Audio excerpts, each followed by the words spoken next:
In JavaScript, the array_every method returns whether or not every element in an array satisfied its given condition. First, we'll need an array, so let r equals an array with 2, 4, and 6.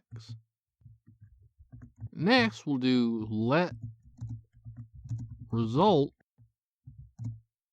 equals r.every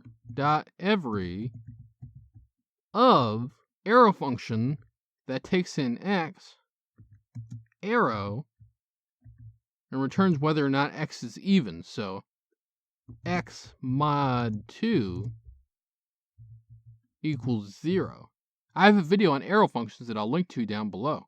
For now, though, know that every calls this arrow function on every element in the array. Each element gets passed into the function we provided, meaning an array element will correspond to the x argument. Every returns true if every result of calling this function returns true, meaning every element is even in our case. If we console.log result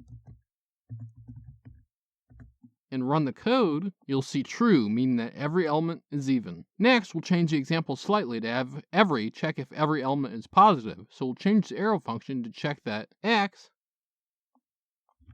is greater than or equal to 0.